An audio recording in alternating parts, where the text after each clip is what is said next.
Welcome back to the channel. Hit that subscribe button and like button and let's get going.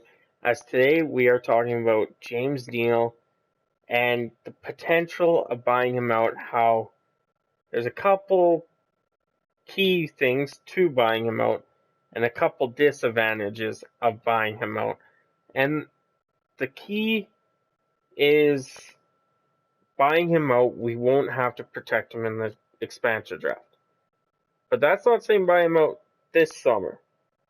I'm saying if they are going to buy him out next summer before the expansion draft, which would be my take on it.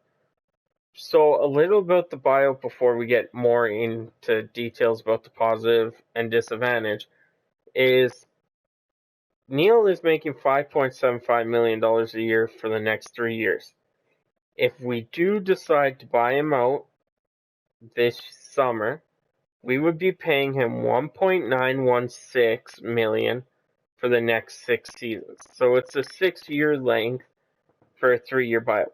But we would be saving 1 year of his contract. So 1 year of 5.75. So that's helpful. Now going to the savings, for the first 3 years we saved $3.833 million. But after, we lose $1.9 million a year.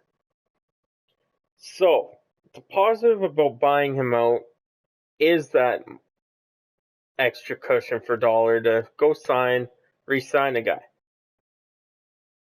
But if you look at Neal's career, he hasn't had a horrible career. Like last year in Calgary was horrible. This year he's kind of got over that. He's almost doubled his points. If this year ever gets started, he could do that again. So he's been a solidified goal scorer, 20-plus goal seasons besides the one in Calgary, more than 37 points. He was injured that year or benched or whatever, and 1 year he had 36, but that was in 40 games. That was the lockout season.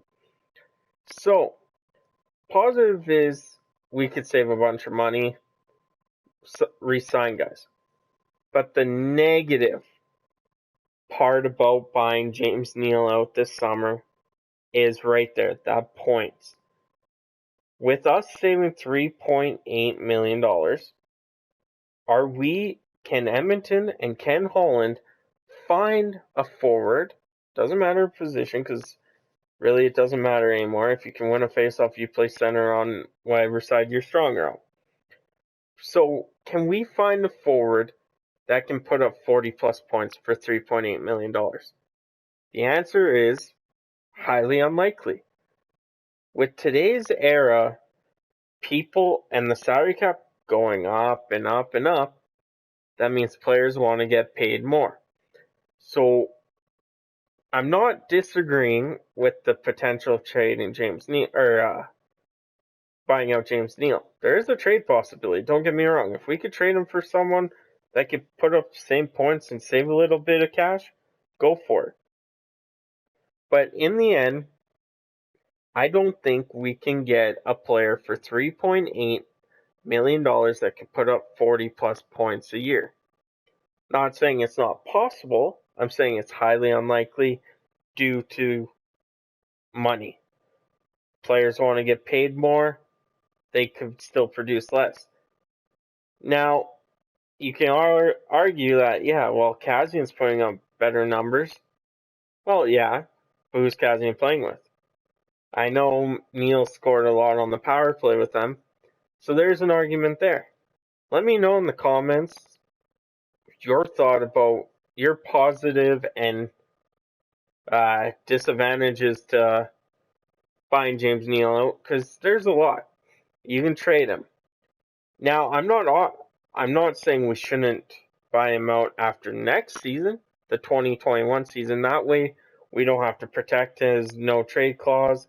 Unless he is open to going to Seattle, that could be a possibility.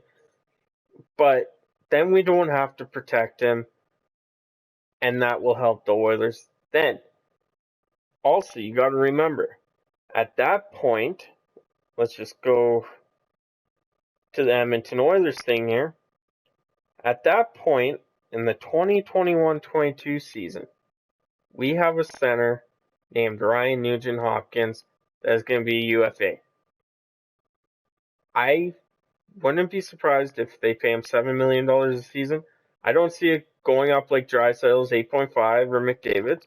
I say it'd be around that $6-7 million season again. So if it is 7, then and we buy out Neal, at that point we would only have 2.8 saved, and then so on and so forth. Let me know in the comments what you would do. I'm saying go all in, buy him out at the end of next season, not this season. As far as finding a guy to put up 44 to 58 points for $3.8 million, that's my argument. It's highly unlikely you're going to get someone like that the way the new NHL is going. So I'll catch you guys on the next one. Have a great night.